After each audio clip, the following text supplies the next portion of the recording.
তোমার বাজে বাঁশি, সে কি সহজ গান? সেই সুরেতে জাগবো আমি, দাও মোরে সেই কান। ভুলব না আর সহজেতে, সেই প্রাণে মন উঠবে মেতে। মৃত্যু মাঝে ঢাকা আছে যে অন্তহীন প্রাণ। সে ঝড় যেন সই আনন্দে চিত্তবীণার তারে। সপ্ত সিন্ধু 10 দিগন্ত নাচাও যে ঝংকারে। আরাম হতে ছিন্ন করে সেই গভীরে লওগ মোরে। অশান্তির অন্তরে যেথায় শান্তি সুমহান। বজ্রে তোমার বাজে বাঁশি, সে কি সহজ গান?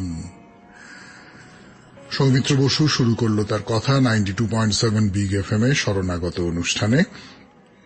প্রথমে বিশুদ্ধ সিদ্ধান্ত মতে আজকের দিনটার কথা বলবো। আজকে 14ই শ্রাবণ, শুক্রবার, 1428, ইংরেজি 30শে জুলাই 2021। তিথি আষাঢ়, কৃষ্ণপক্ষ সপ্তমী, নক্ষত্র রেবতী। সূর্যোদয়ের সময় ভোর 5:10 হয়ে 53 সেকেন্ড। সূর্য অস্ত যাবার সময় সন্ধে 6:15 হয়ে 7 সেকেন্ড। আজকে জন্মে মীন রাশি, বিপ্রবর্ণ, দেবগণ। দিনের বেলা 2:02 গতে মেষ রাশি, ক্ষত্রিয় বর্ণ, মতান্তরে বৈশ্য বর্ণ। দেওঘর সৎসঙ্গে শ্রী শ্রী বড়মার শুভ আবির্ভাব দিবস আজকে। কথাসাহিত্যিক বিভূতিভূষণ মুখোপাধ্যায়ের প্রয়াণ ঘটেছিল আজকের তারিখে 1987 খ্রিস্টাব্দে। আচার্য যোগেশচন্দ্র রায় বিদ্যানিধির প্রয়াণ ঘটেছিল আজকের তারিখে 1956 খ্রিস্টাব্দে। প্রখ্যাত ইংরেজ কবি টমাস গ্রে আজকে প্রয়াত হয়েছিলেন 1771 খ্রিস্টাব্দে। 1784 খ্রিস্টাব্দে প্রখ্যাত এনসাইক্লোপিডিয়া বা মহাকোষ রচনার অন্যতম রূপকার ডেনিস দিদারো শেষ নিঃশ্বাস ত্যাগ করেন। আজকের দিনে 1870 খ্রিস্টাব্দে প্রাচ্যবিদ্যা বিশারদ মহামহোপাধ্যায় সতীশচন্দ্র আচার্য বিদ্যাভূষণ জন্মগ্রহণ করেন। 1990 খ্রিস্টাব্দে প্রখ্যাত চিত্রশিল্পী গোপাল ঘোষ দেহত্যাগ করেন। আমাদের হোয়াটসঅ্যাপে চিঠি পাঠাবার নাম্বার 9831922927। চিঠির গোড়ায় অতি অবশ্যই SG লিখতে হবে, সে তো আপনারা জানেন। আর আমাদের ফেসবুকের নাম হচ্ছে শরণাগত সৌমিত্র, SHARANAGATA শরণাগত, SOUMITRA সৌমিত্র। প্রত্যেক সোম, বুধ আর শুক্রবার খুব বিপর্যয় না ঘটলে এই শরণাগত সৌমিত্র পাতায় আপনাদের সৌমিত্র বসু আপনাদের মুখোমুখি হয় আপনার ফেসবুকের মধ্যে দিয়ে।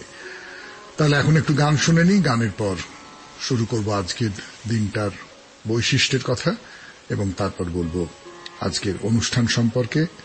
শুনছেন শরণাগত 92.7 বিগ এফএম এ। আমি আপনাদের সৌমিত্র বসু। সৌমিত্র বসু ফিরে এলো গানের পর আজকের যে দিনটার বৈশিষ্ট্য তার সম্পর্কে কথা বলবার জন্য 92.7 বিগ এফএম এ শরণাগত অনুষ্ঠানে। একটা ব্যাপার ভেবে আমার খুব মজা লাগে, এই যে আপনারা শরণাগত শ্রোতারা, যেমন শরণাগত শুরু হয়নি, অন্তত আমি আসিনি, তার আগের কথা বলতে পারবো না, তখন কে কোথায় ছিলেন? যে যার নিজের বৃত্তে ঘুরপাক খাচ্ছিলেন, একজনের সঙ্গে আরেকজনের কোনো চেনা পরিচয়ই ছিল না। আর আজ নিজেরা একটা হোয়াটসঅ্যাপ গ্রুপ খুলে ফেলেছেন, সেটা খুলে পড়লে যে কেউ বুঝতে পারবেন কি নিবিড় একটা সম্পর্ক তৈরি হয়ে গেছে আপনাদের মধ্যে, একটা বন্ধুত্ব।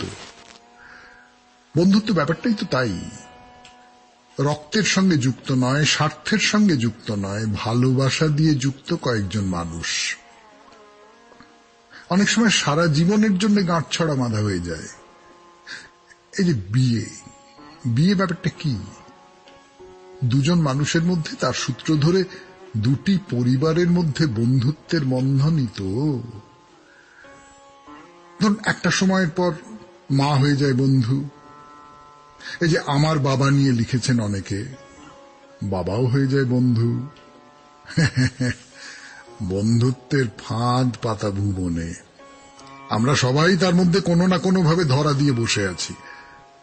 যারা সে ফাঁদে ধরা দেননি তাদের আর কি বা বলবার আছে। শুধু এই কথাটুকু আপনাদের বলবার আছে, আজকে আন্তর্জাতিক বন্ধুত্ব দিবস, ইন্টারন্যাশনাল ফ্রেন্ডশিপ ডে। প্রথমে পুরাণ চিরন্তন। পুরাণ চিরন্তনে কচের গল্প বলছি আপনাদের। কচকে কি করলো অসুরেরা, তারা তো সন্দেহ করেছে যে কোন একটা কৌশল করে কচ সঞ্জীবনী বিদ্যা শেখবার জন্য এসেছে। কচকে কি করলো সেইটা নিয়ে বলবো আপনাদের। তারপর প্রণমী তোমারে।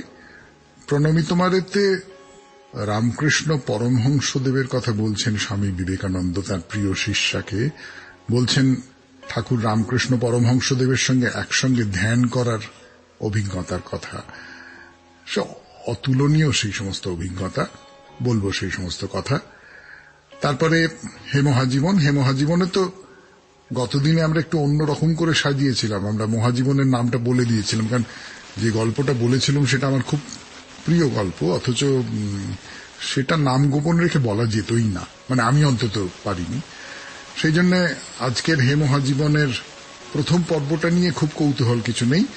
দ্বিতীয় পর্বে একজন মানুষের কথা বলবো, তার নামটা যথারীতি আবার পরের দিন। আপনাদের চিঠিপত্রের উত্তর এবং তারপরে বাইরে দূরে। বাইরে দূরেতে আমরা এখন কন্যাকুমারীতে যাচ্ছি। শুনছেন শরণাগত 92.7 বিগ এফএম-এ। আমি আপনাদের সৌমিত্র বসু। গানের পর শুরু করব পুরাণ চিরন্তন। চিরন্তন পুরাণের কোন কোন ঘটনা, কোন কোন চরিত্রকে নিয়ে আমাদের এই অনুষ্ঠান। পুরাণ চিরন্তন। কেন চিরন্তন আপনারা সকলে জানেন, জেনে গেছেন এর মধ্যে। সেটা হচ্ছে পুরাণে যে গল্পটা বলা হচ্ছে, যে মানুষগুলোর কথা বলা হচ্ছে, সেই গল্পগুলো পুরনো হয়ে যায়নি। এখনো পর্যন্ত সেই গল্পগুলো, সেই মানুষগুলো খুব প্রাসঙ্গিক। তো 92.7 বিগ এফএম-এর শরণাগত অনুষ্ঠানে কচের সঙ্গে দেবযানীর একটা সম্পর্ক তৈরি হয়েছে, সে কথা বলেছিলাম। এই যে ব্যাপারটা চলছে সেটা তো অসুরদের পক্ষে বিপজ্জনক। হ্যাঁ, বিপজ্জনক। যদি এই তালে কচ সঞ্জীবনী বিদ্যা নিয়ে স্বর্গে চলে যায়, তাহলে তো দেবতারা অসুরদের সমান হয়ে যাবে। তাদের যে একচ্ছত্র আধিপত্য দেবতাদের উপরে, এই যে যুদ্ধে কোনোভাবেই লোকক্ষয়ের ভয় নেই, যে কোনো অসুর যদি মারা যায় তাকে সঞ্জীবনী বিদ্যা দিয়ে বাঁচিয়ে তোলা যাবে, সেই সুবিধেটা দেবতারাও পেয়ে যাবে। এর সমাধান কি? একমাত্র সমাধান কচকে হত্যা করতে হবে। না, অসুরদের পক্ষে সেটা তো এমন কিছু একটা সমস্যা নয়। একদিন কচ তার গুরু শুক্রাচার্যের ধেনুগুলি চড়াতে গেছে। আপনারা তো জানেন তখনকার দিনে শিষ্যদের গুরুর এই সমস্ত কাজকর্ম করে দিতে হতো। নির্জনে তাকে ধরল কয়েকজন অসুর, হত্যা করল কচকে। হ্যাঁ, হত্যা করল। তারপরে কুচি কুচি করে কেটে কুকুর দিয়ে খাইয়ে দিল। ব্যাস, শেষ। এই দুনিয়ায় কচের আর কোনো চিহ্ন রইল না। এদিকে সারাদিন কেটে গেল, সন্ধ্যা নামছে। দেবযানী ভাবছে কচ বুঝি এই আসে, এই আসে, এত দেরি করছে কেন? ধেনু নিয়ে বাইরে গেলে আমার কথা মনেই থাকে না। না, এইভাবে অভিমান হলো। কিন্তু তারপর দেখা গেল গাভীগুলো সব নিজের থেকেই গোঠে ফিরে এলো, তখনও পর্যন্ত কচ ফিরল না। এইবারে দেবযানীর চিন্তা হতে শুরু করেছে। কি হলো কচের? নিশ্চয়ই কোনো বিপদ হয়েছে। সে বাবা শুক্রাচার্যের কাছে গিয়ে বলল, বাবা, সন্ধে পেরিয়ে রাত নেমে গেল, ধেনুরা সব ফিরে এসেছে সেই কখন, কচ তো এখনো ফিরল না। বাবা, আমার বিশ্বাস কচকে কেউ মেরে ফেলেছে, আপনি কিছু একটা করুন, কচকে ছাড়া আমি বাঁচব না। শুক্রাচার্য বললেন, তুই চিন্তা করিস না মা, যদি কেউ তাকে হত্যাও করে থাকে, আমার তো আছে সঞ্জীবনী বিদ্যা, আমি তাকে বাঁচিয়ে দেব। এই বলে তিনি সঞ্জীবনী মন্ত্র উচ্চারণ করলেন। সেই মন্ত্রের জোরে যেসব কুকুরকে দিয়ে কচকে খাওয়ানো হয়েছিল তাদের পেট ফুঁড়ে বেরিয়ে এসে তাদের দুজনের সামনে দাঁড়ালো কচ। শুক্রাচার্য গুরু, শুক্রাচার্য বাবা। মেয়ের ওই কান্না, কচকে ছাড়া আমি বাঁচব না অমন করে বলা, এসব দেখে যা বুঝবার তিনি তো বুঝতে পেরে গেছেন। তিনি সেখান থেকে সরে গেলেন। যাই হোক, পরের ব্যাপারটা দাঁড়ালো এই যে দেবযানীর কথা তো বলাই বাহুল্য, তার বাবার প্রশ্রয় আছে কচের ব্যাপারে, কিন্তু ষড়যন্ত্র ব্যর্থ হয়ে যাবার পর থেকে অসুরেরা একেবারে ভয়ঙ্কর হয়ে উঠল। কচ শুক্রাচার্যের ঘরের বাইরে বেরোতে পারে না, বেরোলেই বিপদের আশঙ্কা। কিন্তু প্রেম কি আর বিপদ আপদ মানে?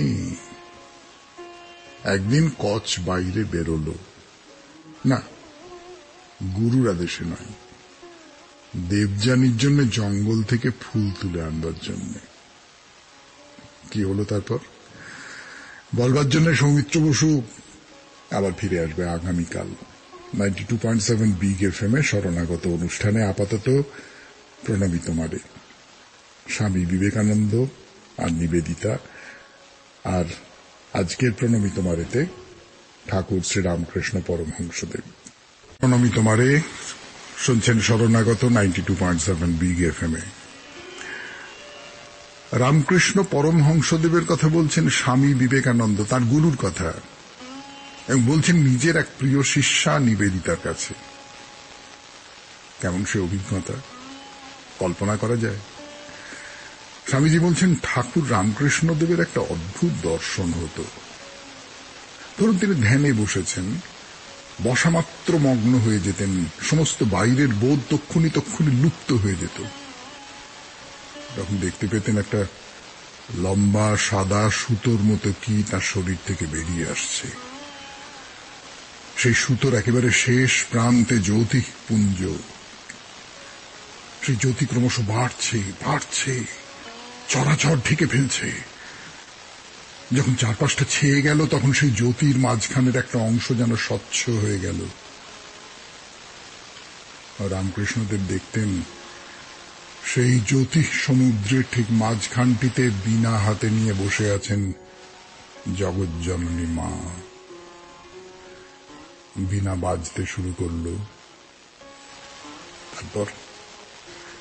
তারপর গানের পর শুনছেন শরণাগত, শুনছেন প্রণামী তোমারে 92.7 বিগ FM এ। আমি আপনাদের সৌমিত্র বসু। মা জগৎজননী বীণা বাজাচ্ছেন, ঠাকুর দেখছেন 92.7 বিগ FM এ শরণাগত অনুষ্ঠানে। তিনি সম্মোহিতের মতো তাকিয়ে আছেন। সে বীণার শব্দ ভালো না খারাপ না কি, এই পার্থিব জগতের কোন শব্দই সেই অভিজ্ঞতাকে বোঝাবার পক্ষে যথেষ্ট নয়। সম্মোহিত হওয়ার আরো একটা কারণ আছে। সেই বীণার সুর সারা অঙ্গে মেখে যেন আবির্ভূত হচ্ছে সকল জীবকুল, গড়ে উঠছে এই জগৎ। সে এক আশ্চর্য দৃশ্য। বীণার সুর যেন এই মহাজগৎ তৈরি করছে। সে সুর বাজাচ্ছেন এক বীণা বাদিনী, ঠাকুরের মা ত্রিদেবী জগৎজননী মাতা। তারপর ধীরে ধীরে সে বীণা বাজানো শেষ হয়ে গেল। প্রাণী জগৎ, সেই মহাজগৎ ধীরে ধীরে মিলিয়ে গেল। দেবী অদৃশ্য হয়ে গেলেন। সেই যে সুতোটা যা ক্রমে একটা জ্যোতিপুঞ্জের আকার নিয়েছিল তা গুটিয়ে ছোট হতে হতে ঠাকুরের দেহের মধ্যে মিলিয়ে গেল। স্বামীজিকে ঠাকুর বলেছেন তার এই অভিজ্ঞতার কথা। ঠাকুরের সঙ্গে দিনের পর দিন সাধনা করেছেন স্বামীজি। সেই অভিজ্ঞতাও নিবেদিতা শুনেছেন স্বামীজির কাছ থেকে। দক্ষিণেশ্বরে মন্দিরের সঙ্গে যে বাগান, সেখানে ধ্যান করছেন ঠাকুর আর স্বামীজি। চারপাশে কুটকুট করছে অন্ধকার, মাঝে মাঝে শেয়াল ডাকছে। গাছের তলায় দুজনে নিবাত নিষ্কম্প। রাতের পর রাত কেটে গেছে এমনি করে, গুরু আর শিষ্য। সেই সময় রামকৃষ্ণদেবের মনের আগল খুলে যেত। কত কথা যে তিনি বলতেন তার প্রিয় নরেনকে। ওরে শোন, একটা কথা জেনে রাখবি, স্বয়ং শিবই কিন্তু গুরু হয়ে আসেন। তাই গুরুকে সব সময় শিব বলে মনে করতে হয়। তার কারণ গুরুই তো শিষ্যের সব অজ্ঞানতার অন্ধকারকে দূর করে দেন। এই যে আমাদের অহং, এ দূর করা যায় কিভাবে? স্বামীজি বলছেন, তুমি যা কিছু করবে, ধরুন আপনি তৃষ্ণার্ত মানুষকে এক গ্লাস জল দিলেন না, না আপনি কিন্তু দিলেন না। আপনি মনে মনে বলবেন, মা গো জগজ্জননী, এই জল আমি তোমাকে নিবেদন করলাম। ব্যাস, জগজ্জননীকে জল দিয়ে কেউ গর্ব করতে পারে? তুমি যা কিছু করবে মনে করো এ সমস্তটাই হলো ঈশ্বরের কাজ, তিনি তোমাকে দিয়ে করাচ্ছেন। যেমন বাবুরা কর্মচারীকে দিয়ে নানান ভালো কাজ করান।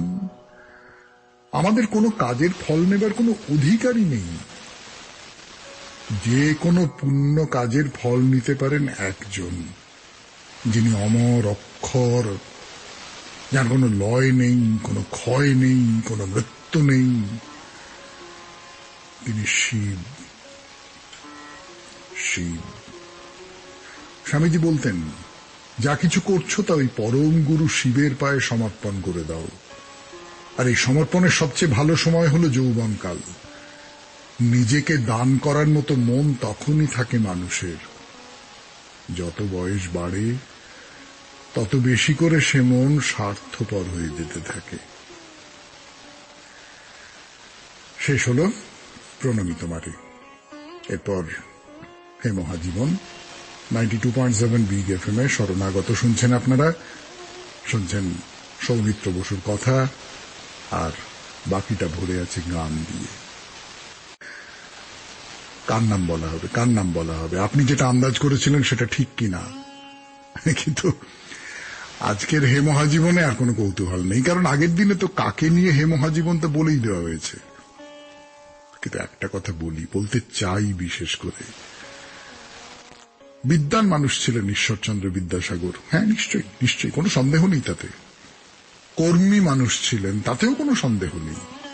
আর দয়ার সাগর তো তাকে বলা হয়েই থাকে। কিন্তু মানুষটা যে কতটাই অহংশূন্য, কতটাই সহজ, কতটাই শিশুর মতো,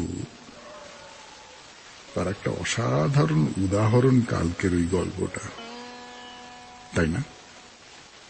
ফিরে আসছি গানের পর হে মহাজীবনের নতুন পর্ব, অর্থাৎ নতুন একজন মানুষের কথা বলবার জন্য 92.7 বিগ এফএম এ শরণাগত অনুষ্ঠানে। মহাজীবন দ্বিতীয় পর্ব 92.7 বিগ এফএম এ শরণাগত শুনছেন আপনারা। আমি আপনাদের সৌমিত্র বসু। গতকাল যে মানুষটির কথা বলেছিলাম হে মহাজীবনে, তার নাম আমরা সবাই জানি। তাকে বাদ দিয়ে বাঙালি মহাজীবনের কথা বলাই যায় না। ঈশ্বরচন্দ্র বিদ্যাসাগর। আজকে যার কথা বলবো তিনিও পণ্ডিত মানুষ, খুব খুব পণ্ডিত মানুষ। কিন্তু ঈশ্বরচন্দ্র বিদ্যাসাগরের সঙ্গে তার প্রধান তফাৎ হল, তিনি তার পাণ্ডিত্যকে সমাজ সংস্কারের কাজে বিদ্যাসাগরের মতো করে ব্যবহার করতে পারেননি। কিন্তু যদি নতুন নতুন তথ্য জানা, তাদের বিশ্লেষণ করা, অচেনাকে চেনা সত্যিকারের সভ্যতার একটা দাবি হয়ে থাকে, তাহলে সভ্যতার সেই অগ্রপথিককে আমাদের প্রণাম করতেই হবে। আমার বাড়ি তো 10 ঘরায়, এর মধ্যে আপনারা অনেকে সে কথা জেনে গেছেন, হুগলির 10 ঘরা। এই মানুষটির বাড়িও ওই অঞ্চলে, দিগড়া গ্রামে। আমরা মুখে মুখে বলি দিগড়ে, কিন্তু বাবা চাকরি করতেন বাঁকুড়ায়, সেখানেই জন্ম। পড়াশোনা করেছেন বটানি নিয়ে, হ্যাঁ, এবং খুব ভালো রেজাল্ট। কটকের বিখ্যাত র্যাভেনশা কলেজে অধ্যাপনা করেছেন, বটানির অধ্যাপক ছিলেন। কিন্তু আশ্চর্য, তার প্রধান পরিচয় বিজ্ঞানের মানুষ হিসেবে নয়। আর একটা অদ্ভুত ব্যাপার ছিল তার, অদ্ভুত কি বলবো, বিদ্যাচর্চার ধরন। আমি সত্যি এমন করে পড়াশোনা করতে, মানে তিনি যে স্তরের পড়াশোনা করেছেন সেই স্তরে কাউকে এরকম করে পড়াশোনা করতে শুনিনি। 36 বছর অধ্যাপনা করেছেন, তার মধ্যে প্রথম 12 বছর তিনি গভীরভাবে বাংলা সাহিত্যের অনুশীলন করেছেন। পরের 12 বছরে চর্চা করেছেন জ্যোতির্বিদ্যা, এবং সেটাও যাকে শখের চর্চা বলে সেরকমটা কিন্তু নয়, একেবারে যাকে বলে সবটা ভালো করে আত্মস্থ করা, নতুন নতুন ভাবনা জন্ম দেওয়া। আর বাকি 12 বছরে দেশীয় কলা চর্চা করেছেন। ভাবুন একবার, 3 বারং 36 বছরের অধ্যাপনা জীবন।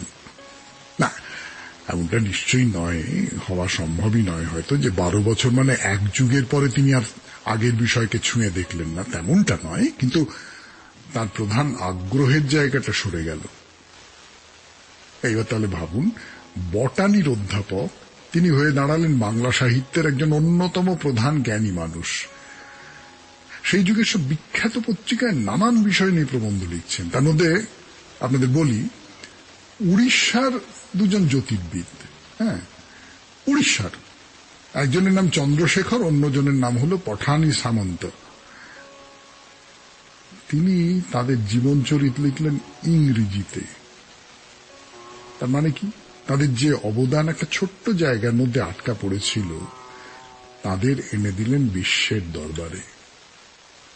না, কি করেননি তিনি, প্রাচীন পুঁথি আবিষ্কার করে তা প্রকাশ করেছেন, বাংলা বানান নিয়ে আধুনিক ভাবনা ভেবেছেন, আমাদের পুজো পার্বণ প্রাচীন সব দেবতাদের নিয়ে অসাধারণ সমস্ত গ্রন্থ রচনা করেছেন। একটু ভাববেন তো মানুষটিকে। আমি চলে যাই চিঠিপত্র পড়বার জন্য 92.7 বিগ এফএম-এ শরণাগত অনুষ্ঠানে বসেছি। শুনছেন শরণাগত 92.7 বিগ এফএম-এ। আমি আপনাদের সৌমিত্র বসু। প্রথম চিঠি। স্নেহের সৌমিত্র ভাই, আমার আন্তরিক শুভেচ্ছা নেবেন। আপনার বাচনভঙ্গি আমায় মুগ্ধ করে। ভোরের ঘুম ভাঙে শরণাগতের ভক্তিমূলক গান শুনে। আপনার আহ্বানে শরণাগতের দরবারে আমার প্রথম প্রয়াস। স্বাগত স্বাগত স্বাগত। জানি না পাঠযোগ্য হবে কিনা। আমার বাবা ছিলেন একাধারে আমার পিতা ও শিক্ষাগুরু, ভালোবাসা ও ভরসার কেন্দ্রস্থল। ছিলেন গ্রামের পাঠশালার একমাত্র শিক্ষক মহাশয়। তার কাছেই আমার প্রাথমিক শিক্ষা, ভালো মন্দ বুঝতে শেখা, পরিবেশ ও প্রকৃতিকে চেনা। মাত্র 10 বছর বয়সে নানা কারণে আমাকে চলে আসতে হয়েছিল কলকাতায়, আর দেখা হয়নি বাবার সাথে। আরো 8 বছর চিঠির মাধ্যমে চলেছিল জীবনমুখী শিক্ষা। কলম গেল থেমে, বাবা পাড়ি দিলেন অজানা কোনো দূর দেশে। এবার বলি সে সময়ের একটা সুন্দর প্রথার কথা, যা আমার মনের মণিকোঠায় গেঁথে আছে। গ্রামের পাঠশালার শিক্ষক মহাশয় হওয়ার সুবাদে গ্রামের ছেলে মেয়েরা ছিল বাবার ছাত্রছাত্রী। পাঠশালায় এবং সকাল সন্ধ্যা নিজ গৃহে বিনা বেতনে বাবা তাদের পাঠদান করতেন, মা তাদের খই মুরকি খেতে দিতেন। বিবাহের পর নতুন জীবনে প্রবেশের সময় তাদের পিতামাতার নিমন্ত্রণে বাবা যেতেন তাদের বাড়ি। তারা নতুন বস্ত্রে, রেকাবিতে ফুলের মালা, জল, মিষ্টি, নতুন বস্ত্র, কেউ শুধুমাত্র ফুলের মালা মিষ্টি সহ বাবার সামনে নতজানু হয়ে বাবাকে মালা পরিয়ে, মিষ্টি জল পান করিয়ে, পায়ে মাথা ঠেকিয়ে প্রণাম করত। বাবাও তাদের হাতে নতুন বস্ত্র ও মিষ্টি দিয়ে তাদের মাথায় হাত রেখে আশীর্বাদ করতেন। এটাই ছিল গুরু দক্ষিণা। এখন আমার বয়স 69।